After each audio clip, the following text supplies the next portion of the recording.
ગ્રામની સોનાની ચેન લૂંટનાર રીઢો ગુનેગાર 48 કલાકમાં ઝડપાયો। નવી દિલ્હી રાષ્ટ્રીય રાજધાનીના અત્યંત સુરક્ષિત ગણાતા ચાણક્યપુરી વિસ્તારમાં કોંગ્રેસના મહિલા સાંસદ આર સુધાની સોનાની ચેનની લૂંટ ચલાવનાર આરોપીની દિલ્હી પોલીસે 48 કલાકની અંદર ધરપકડ કરી લીધી છે। સોમવારે સવારે ચાલવા નીકળેલા સાંસદ સાથે બનેલી આ ઘટના બાદ પોલીસે ત્વરિત કાર્યવાહી કરતા બુધવારે 24 વર્ષીય કુખ્યાત ગુનેગાર સોહન રાવત ઉર્ફે સોનીની ધરપકડ કરી તેની પાસેથી લૂંટેલી ચેન પણ કબજે કરી છે। આ ઘટના સોમવારે સવારે લગભગ 6:15 વાગે બની હતી, જ્યારે તમિલનાડુના મહિલા દુથુરાઈના સાંસદ આર સુધા તેમના સાથી સાંસદ સાથે પોલેન્ડ દૂતાવાસ નજીક ચાલવા નીકળ્યા હતા। તે સમયે સ્કૂટર પર આવેલા હેલ્મેટધારી આરોપીએ પાછળથી આવીને તેમના ગળામાંથી સોનાની ચેન ખેંચી લીધી હતી, જેના કારણે તેમને ગળામાં ઈજા થઈ હતી અને તેમના કપડાં પણ ફાટી ગયા હતા।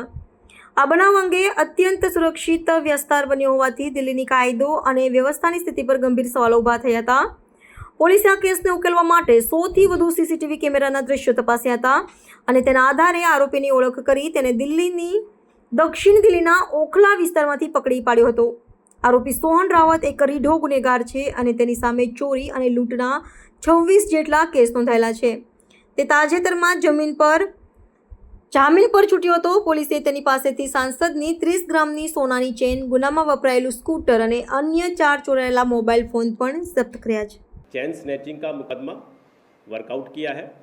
ये चैन स्नैचिंग 4 अगस्त को सुबह चाणक्यपुरी में रिपोर्ट हुआ था, जिसमें ऑनरेबल एमपी के साथ ये घटना दुर्भाग्यपूर्ण घटना घटी थी। हमने स्नैचर की बाइक, जिस स्कूटी पर स्नैचिंग हुई थी, उसको ट्रेल किया। कैमरों की मदद से हमने बिल्कुल उसका बैकवर्ड फॉरवर्ड मूवमेंट देखा कि वो कहाँ कहाँ गया है। उसकी मदद से हमें उसके मूवमेंट ट्रैक कर पाए। हमने उस स्नैचर को रंगे हाथों पकड़ा और उसके इंस्टांस पर हमको जो स्नैच चैन थी वो रिकवर हो गई है। और ये एक्यूज्ड सोहन रावत है, 24 साल की उम्र है। ये हैबिचुअल ऑफेंडर है। इस पर 26 मुकदमे दर्ज है।